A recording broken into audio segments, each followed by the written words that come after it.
There's a moment in every person's life when the world shows them exactly what it thinks of them. Not with words, not with a sign, with hands, with fingers wrapped around a throat, with the quiet, casual confidence of someone who has never once been told no and never once expected to be. Most people, when that moment comes, fold. They go small.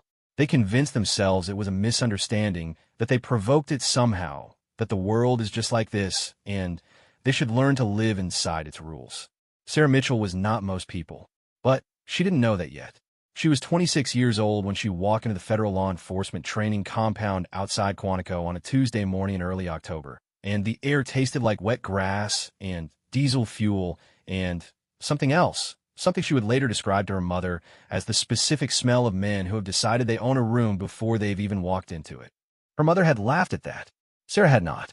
She had 3 bags. A regulation duffel, a backpack with a broken left strap she'd been meaning to fix for 8 months, and a small leather messenger bag that had belonged to her grandfather, a man who had served 2 tours in Korea and come home without the ability to sleep through the night, but with an absolute certainty about what honor looked like in practice. She carried that bag everywhere. It was the closest thing she had to a prayer. The compound was nothing like the recruitment brochures. The brochures had shown gleaming hallways and serious-faced people in pressed uniforms standing at attention in front of American flags. What she got was a series of low-cement buildings connected by gravel paths, fluorescent lighting that buzzed at a frequency designed to make you feel slightly insane, and a cafeteria that smelled like powdered eggs and institutional optimism.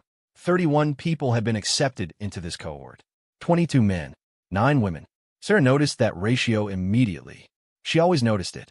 She had spent her entire career noticing it.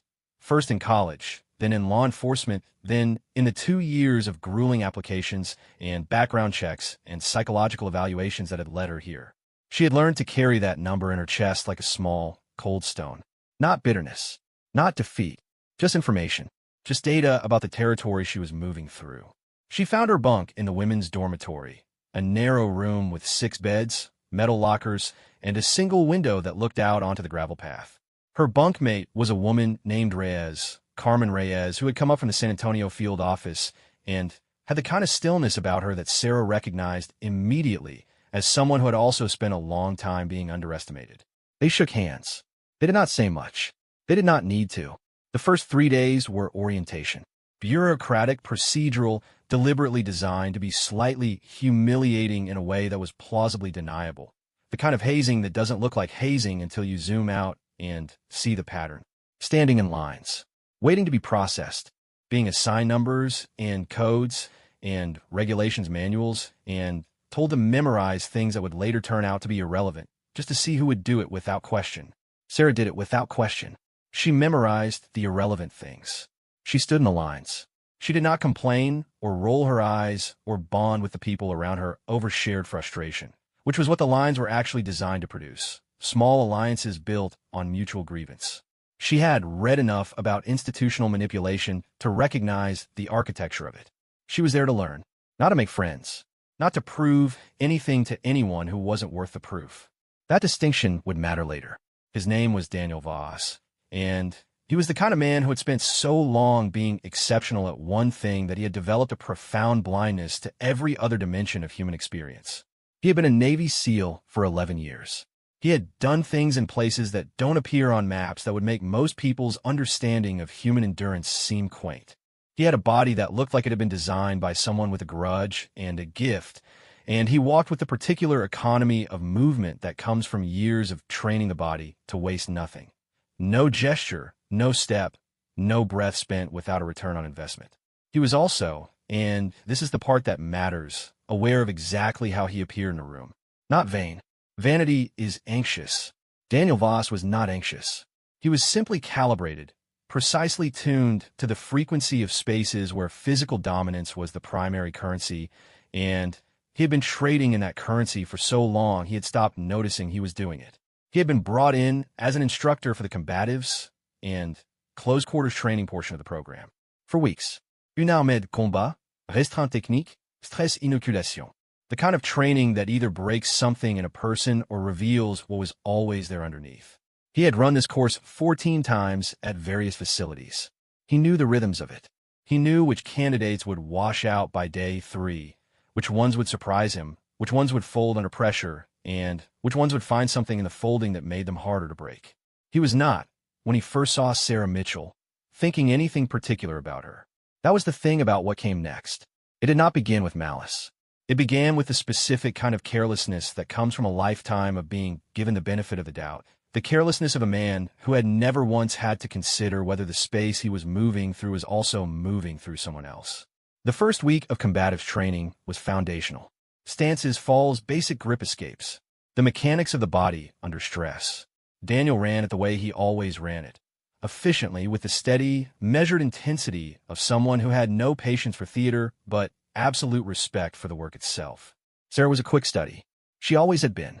She had a background in Muay Thai and wrestling from her college years, not enough to make her competitive at the highest level, but enough to give her body a vocabulary for this kind of learning, a physical literacy that let her absorb new technique faster than most of the people around her.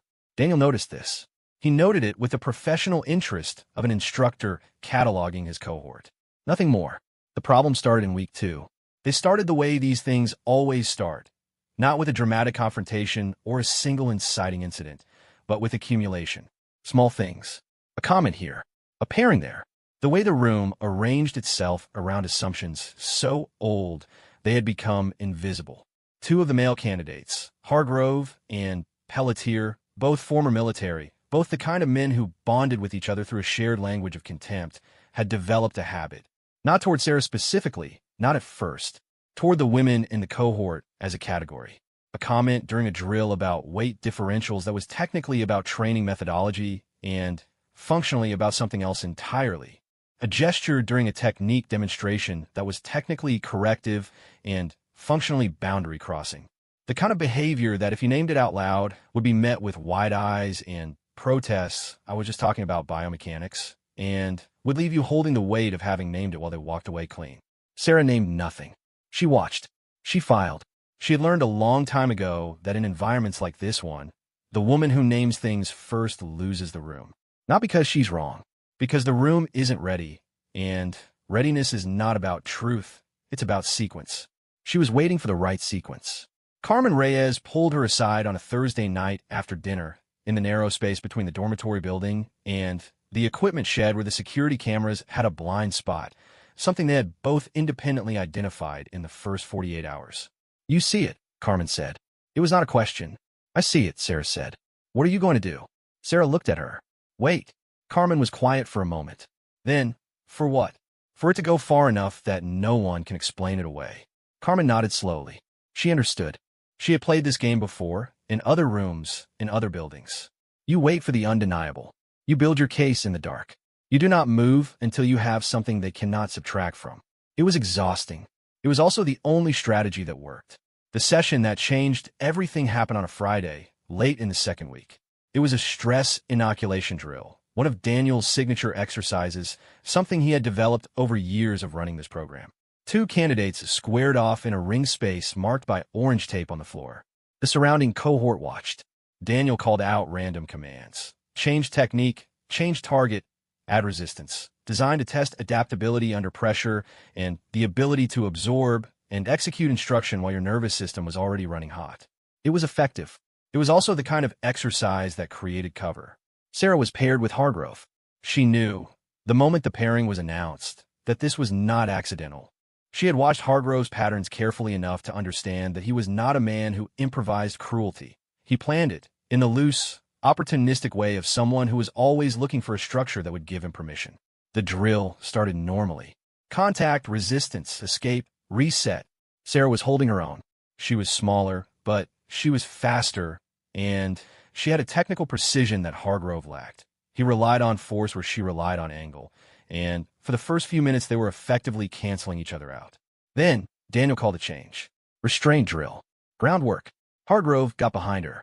She felt his forearm at her throat, standard rear choke position, the kind of hold that in a proper training context comes with very specific rules about pressure application, about the signal to release, about the line between technique and harm. He crossed the line. Not immediately. Not in a way that would register on a recording or be obvious to a casual observer at distance. But she felt it The degree of pressure that goes past technique into intent, the specific quality of force that says, I'm not trying to simulate restraint, I'm trying to make you understand something about who has power here. She tapped out. That was the protocol. Tap the arm, signal submission, the hold releases. He didn't release. 2 seconds. 3. Her vision started to narrow at the edges. That specific gray-white tunnel that comes when blood flow to the brain begins to compress. She tapped again. Harder. He held. And then she heard, just at the edge of her compression-narrowed hearing, Pelletier somewhere in the watching circle. A low sound, not quite a laugh, the kind of sound that men make to each other when they are confirming something between themselves. For seconds. 5. She had trained for this. Not in a ring, not with a name, but in the abstract and necessary way that women in certain professions train for the moment when the world shows them what it thinks of them. Not with words, but with hands. Her body moved before her mind fully registered the decision. She did not tap a third time. She moved. The technique she used was not in the curriculum. It was something older, something she had learned from a woman in a Muay Thai gym in Minneapolis 7 years ago. A woman with a scar along her jawline who had taught her that the body's best survival tools are never the ones the rulebook gives you. She created space where there was no space. She found the angle that the angle said didn't exist. And she reversed the hold with a precision that put Hargrove on the ground in a position that was both completely controlled and completely clear in its message. She stood over him. Not for long. A breath. Then she stepped back, reset her stance, and looked at Daniel Voss across the taped ring. The room was absolutely silent. Daniel looked at her for a long moment. She could not read his face. He had the kind of face that had learned, over years of operational necessity, to give nothing away in the moment. The expression of someone processing information at a speed and depth that the surface didn't reflect. Then he looked at Hargrove on the ground. Then back at her. The silence held for one more beat. That particular hell-breath quality of a room in which something has shifted, in which the before and the after are clearly separated, and everyone present knows they're standing in the after and trying to figure out what the rules are now. Daniel said, reset. Just that. Reset. The drill continued.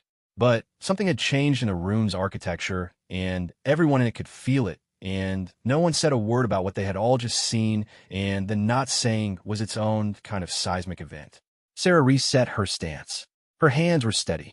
Inside her chest, something that was not quite triumph, and not quite grief was moving, slow, and deep like water, shifting under ice.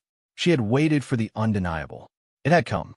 Now she waited to see what the man across the ring was going to do with what he had witnessed. This man with his economy of movement and his calibrated awareness and his 11 years of being exceptional at one very specific thing.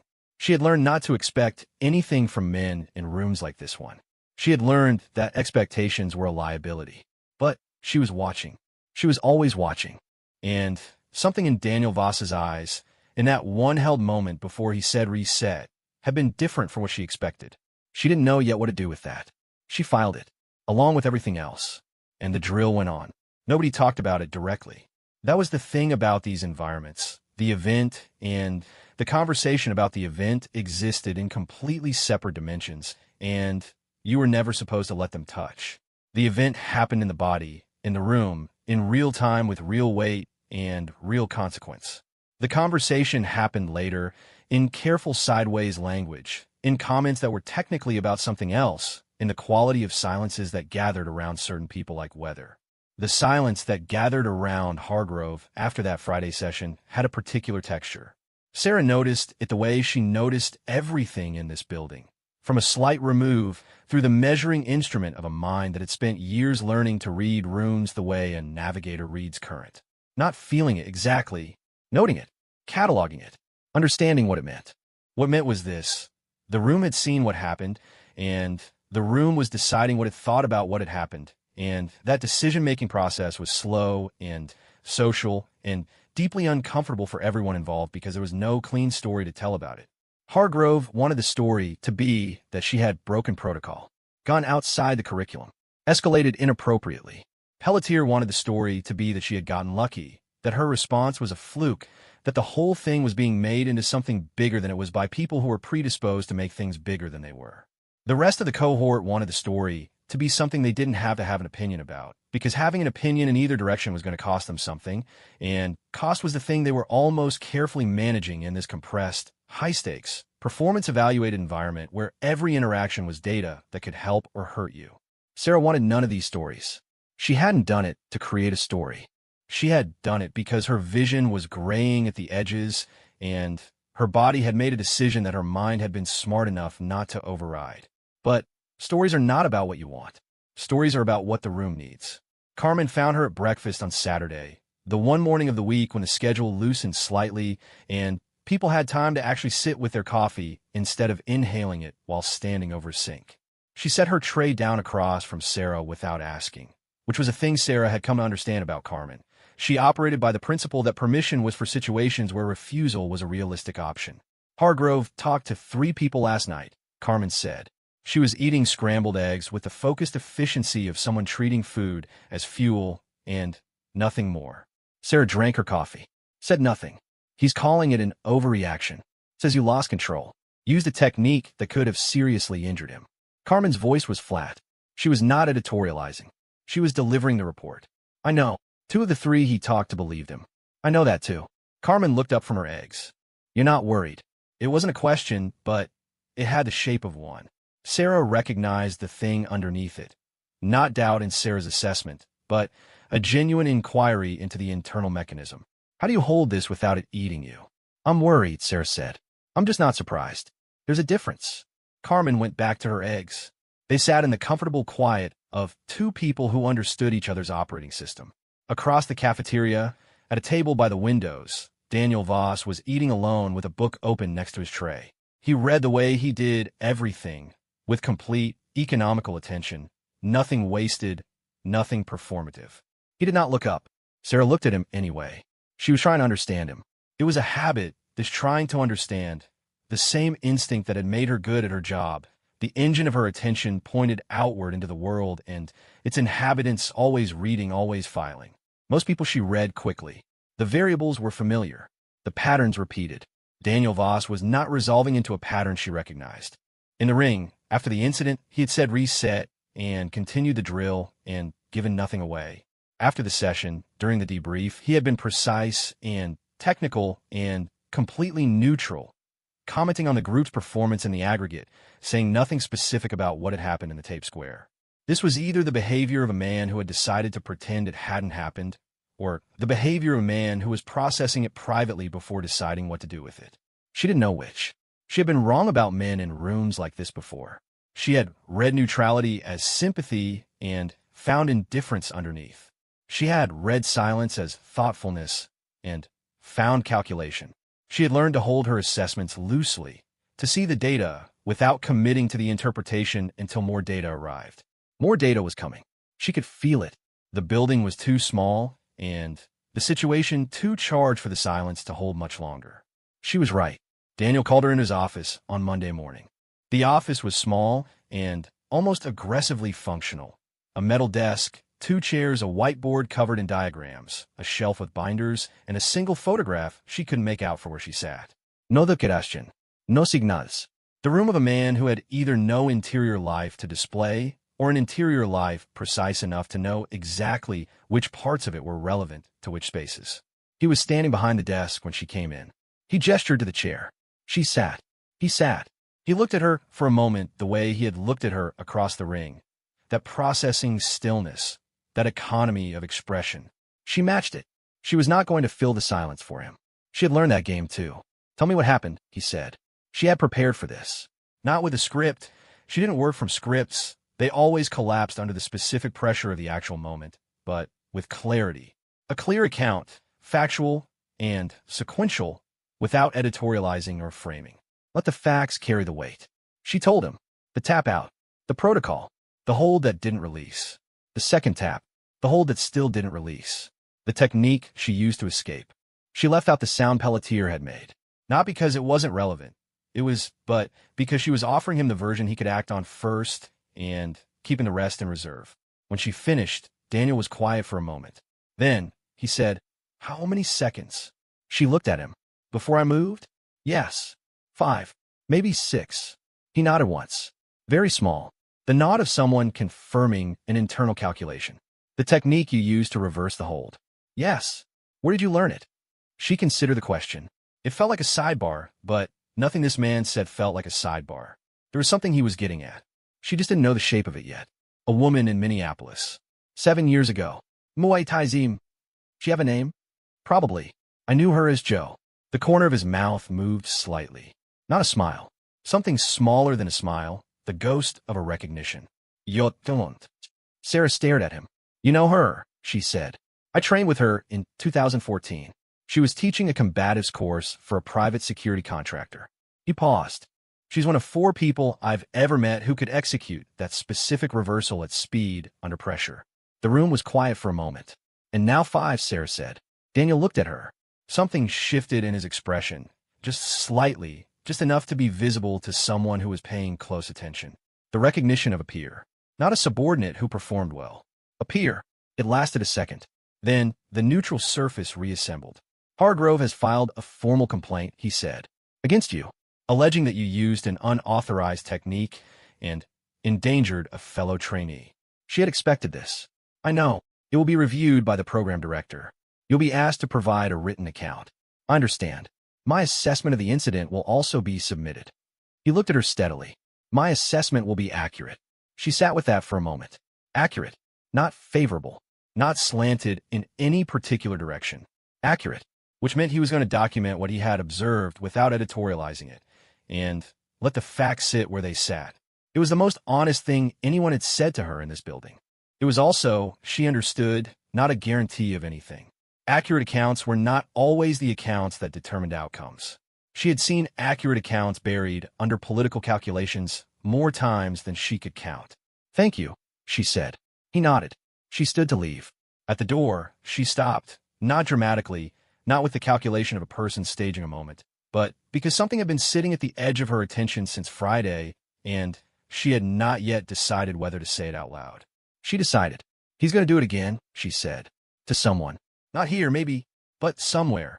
Daniel looked at her. I know, he said. She left. The formal review process was its own kind of training. A different curriculum than anything in the program's official schedule, but a curriculum nonetheless. The education of learning how institutional processes are actually structured versus how they are theoretically supposed to work, and what the distance between those two things means for the people navigating them. The program director was a man named Calloway, mid-50s career bureaucrat who had the surface behaviors of a fair man, and the deep habits of a man who found conflict deeply uncomfortable and had developed a sophisticated internal grammar for converting conflict into procedural delay. He was not malicious. He was conflict-averse in the specific way that, in positions of authority, produces outcomes indistinguishable from malice. Sarah's meeting with him lasted 40 minutes. She gave her account. He listened with careful, neutral attention, taking notes, nodding occasionally in a way that communicated acknowledgement without commitment. Hargrove's meeting had been the previous day.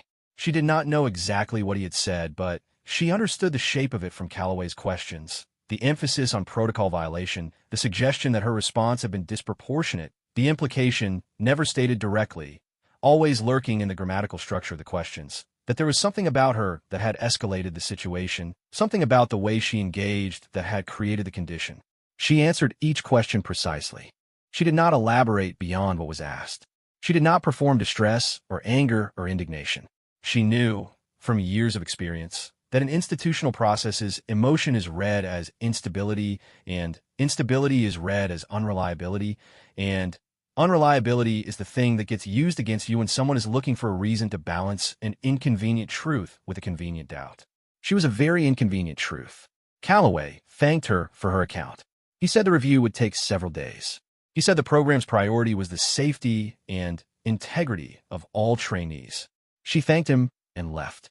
In the hallway outside his office, she leaned against the wall for a moment, just a moment, a single breath's worth, and let herself feel the weight of it, not the unfairness.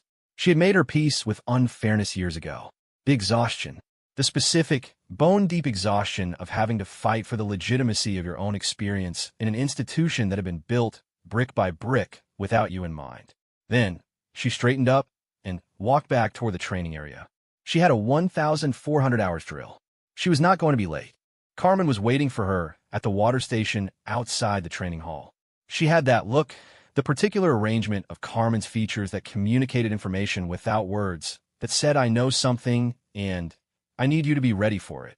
Pelletier withdrew from the program this morning, Carmen said. Quiet. Watching Sarah's face. Sarah absorbed this. Why? Officially, personal reasons. And unofficially, Carmen's jaw shifted slightly. Daniel Voss had a conversation with him yesterday. After Voss's meeting with Calloway, she paused. Nobody knows exactly what was said, but Pelletier had his bags packed by 0700. Sarah stood with this information. She thought about Daniel in that office behind that metal desk, with his precise economy of movement and his accurate assessments, and the ghost of a recognition that had crossed his face when she said 5, and he understood what 5 seconds meant to a person with limited air. She thought about what it meant that he had not simply submitted his written account and waited for the process to resolve, that he had also had a conversation. She did not know what that conversation had sounded like. She did not know what word a man like Daniel Voss used in a room with a man like Pelletier. She suspected the words themselves were secondary. She suspected it was more about the quality of attention he brought into the room, that calibrated, economical, completely undecorated presence of a man who had spent 11 years in situations where the stakes were absolute, and who therefore could make a room understand, without raising his voice, that a line had been crossed that would not be uncrossed by bureaucratic delay or strategic forgetting. Pelletier had understood. He had packed his bags. Carmen was still watching her. "He's not what I expected," Sarah said. Carmen tilted her head slightly. An invitation to continue or not? Sarah looked at the door to the training hall. Inside, the sounds of the afternoon cohort warming up, bodies moving, feet on the mat, the particular rhythmic percussion of people preparing themselves for control violence. "I don't know what to do with that," she said. It was the most honest thing she had said to anyone in this building. Carmen nodded once. She did not offer reassurance or analysis or the comfort of a clean interpretation. She handed Sarah her water bottle. They went inside. The review took 6 days. 6 days in which the compound continued its rhythms, drills, meals, debriefs, sleep, and everything on the surface looked exactly the same as it had before, which was itself the strangest thing, the way institutional life has of carrying on with its ordinary business, while something significant is being decided in a room you aren't allowed into, and the carrying on is supposed to communicate to you that your particular situation is not the most important thing happening, which is technically true and functionally a form of diminishment. Sarah carried it the way she carried everything, internally, efficiently, without display. She continued to perform at the level she had entered the program performing. She showed up to every session on time and worked with complete focus and did not let the weight of the process leak in her body language or her technique or her interactions with the cohort. This was not suppression. It was compartmentalization, which is a different thing. Not burying the feeling, but holding it in a separate room while you use your hands in this room, then going back to it when you have the time and the privacy to examine it properly. She examined it at night. The dormitory at 0200 hours, with 5 other women breathing in the dark around her, and the distant sound of the gravel path settling in the cold, was the only place in the compound where she let herself actually be inside what was happening. And what she found when she let herself be inside it was more complicated than anger and more durable than fear. What she found was something she didn't have a precise word for, a kind of clarifying outrage that had been compressed over years into something almost structural, something load-bearing in her understanding of herself and the world. The outrage was not new. What was new was the specific shape the system had taken this time, the particular way the machinery had arranged itself to transform her survival response into a procedural violation, while the original harm sat somewhere in Hargrove's file, wrapped in the bureaucratic language of conflicting accounts and context-dependent assessment and protocol adherence. She had seen this before. She would see it again. But in the dark at 0200, she let herself feel the weight of seeing it again. Specifically, the cumulative mass of all the befores pressing against this latest instance. The specific exhaustion of a person who has had to be impeccable for years and years in order to earn the right to the same baseline credibility that other people receive as a default. Then she slept, because she had a 0600 run, and the body doesn't care about the weight of systemic injustice when it needs 4 hours of repair. Calloway called her back in on day 6, a Thursday afternoon. The light in his office had the specific quality of late October light through institutional windows, flat and gray, and without warmth, the kind of light that made every space look like a waiting room. He had a folder in front of him. He opened it with the practiced gesture of someone who has delivered institutional verdicts often enough that the opening of the folder has become a kind of ceremony, a way of signaling that what follows has the authority of the written record behind it. The review had concluded, he said, that the incident on Friday of the previous week had involved a protocol deviation on the part of both parties. The whole duration had exceeded the established parameters for the drill, and the technique used in response had not been part of the authorized curriculum. He looked at her over the folder. Both parties, he said, would receive a formal written notice. Both records would reflect the finding. The program would continue. He expected, he said, that all trainees would take this as an opportunity to recommit to the protocols that existed for the safety of everyone in the cohort. She looked at him. She had prepared for several possible outcomes. This was one of them. The institutional logic of false equivalence, the both sides architecture that balanced the documented harm with the undocumented one and called the result fairness. She said, I understand. She meant, I understand what you've done here. I understand the calculation. I understand that you believe this resolves the situation and that what it actually does is document your own position for the record. What she said out loud was simply, I understand. He nodded. He said the review was closed. She thanked him. She stood. She left. In the hallway, she did not lean against the wall this time. She walked directly to the training hall, changed, and put in 45 minutes on the heavy bag until her knuckles were sore, and her breathing was even, and the thing in her chest had moved from the sharp, hot quality of fresh injustice to the slow, heavy quality of something she had absorbed and was now carrying forward. The difference between those two states was survival. She had learned it years ago. The sharp, hot quality was the thing that made you act before you had the right angle. The slow, heavy quality was the thing that made you wait. She was still waiting. Daniel's response to the review's outcome was not spoken directly to Sarah, and not spoken in her presence, but reached her through the compound's social geometry, that dense network of observation and inference through which information traveled in enclosed institutional spaces faster and more accurately than any official channel. He had gone back to Callaway. Not immediately. 2 days after the verdict, the day before the third week of training began. He had gone back, alone, and had been in Callaway's office for just under an hour. Carmen had the time stamp from a training assistant who had been in the adjacent room. 53 minutes. He submitted a supplemental report, Carmen said. They were at the equipment shed again, the camera blind spot that had become their informal intelligence briefing location. I don't know exactly what's in it, but Callaway looked like something had changed his entire day when he came out of that meeting. Sarah absorbed this. What kind of supplemental report? The kind, Carmen said carefully, that mentioned specific times, specific sequences, the kind that makes the both parties' framing very difficult to sustain when it's written by someone with his operational credibility and his level of technical authority in this area. She understood. Daniel had gone back with the granular, precise, time-stamped account of what had happened in that ring. The kind of account that a man with his background and his training and his 11 years of being evaluated on his ability to observe and report accurately under pressure would produce. The kind of account that the system would find very hard to dismiss as partial or unreliable, because the system had built its credibility on men exactly like him. He had used the system's own logic against it. She stood with this for a moment. Why, she said, not rhetorically.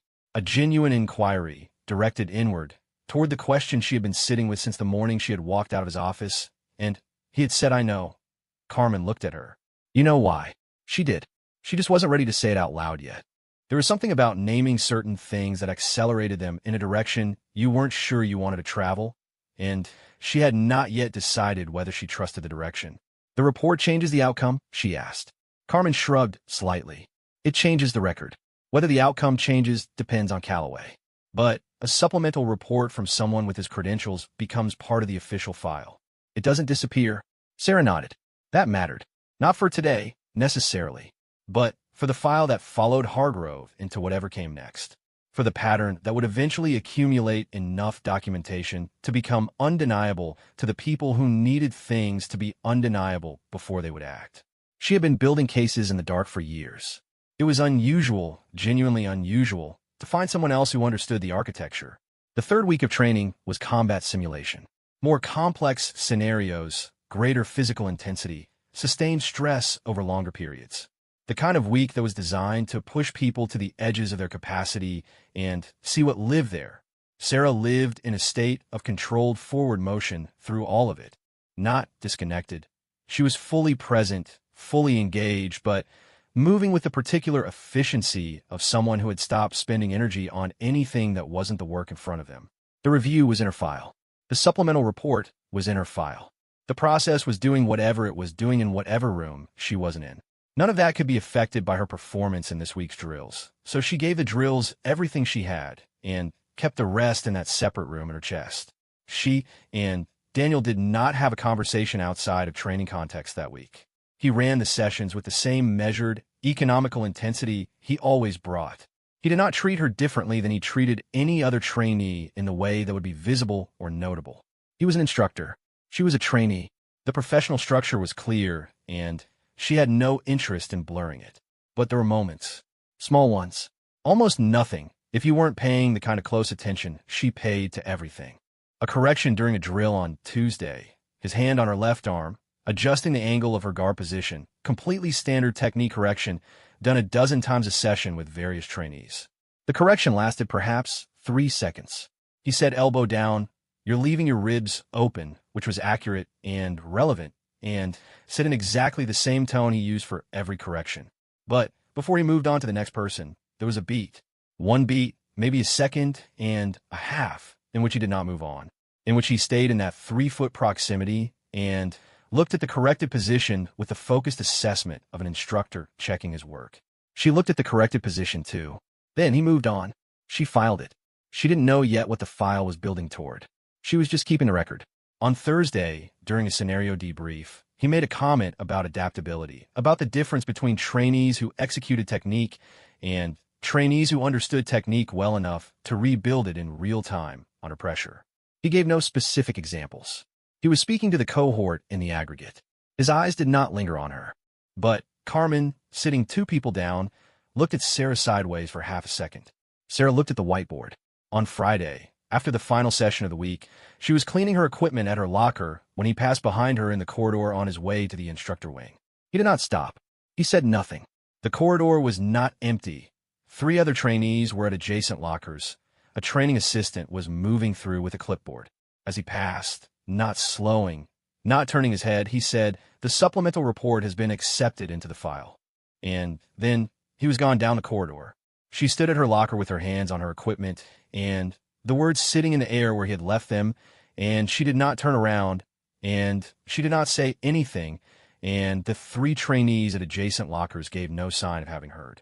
The supplemental report had been accepted, which meant the record now said something different than it had said on Thursday, which meant that both sides' architecture had a crack in it, which meant that somewhere in a file that followed Hargrove out of this building, there was now a precise, credentialed, time-stamped account of what had actually happened in that ring, not balanced by an equivalent account of a protocol deviation, but sitting there with its own weight, its own authority, its own clarity about the sequence of events and what they meant.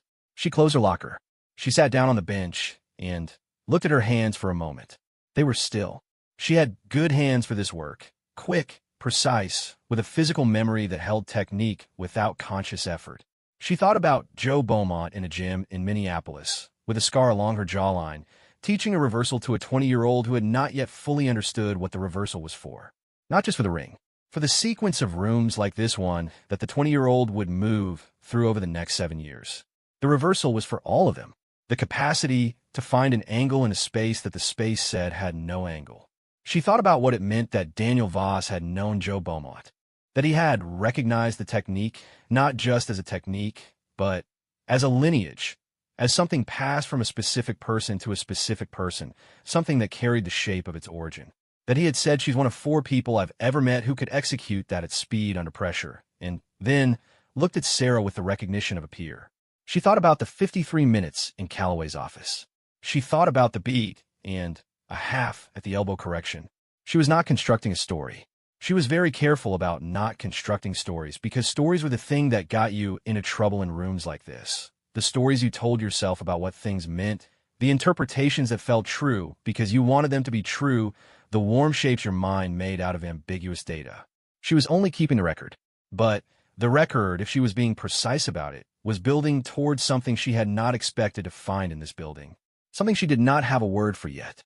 Something that was going to require, when she finally had the word for it, a decision about what to do with it. Outside the gravel path, the gray October light. Somewhere in the distance, the sound of the compound's evening routine assembling itself around the end of the week. The particular quality of Friday evening energy in an enclosed training environment, the specific release of people who have survived 7 days of controlled intensity and are now permitted to let their nervous systems remember that they have a life outside this building. Sarah Mitchell put on her jacket. She was not ready for the word yet, but she could feel it coming. And for the first time since she had walked into this compound with her 3 bags and her grandfather's leather messenger bag and the small cold stone of the gender ratio in her chest, she was not entirely sure whether the feeling it was coming on was wariness. It might have been something else. She filed it. She walked out into the gray October light. The gravel crunched under her boots. The record kept building.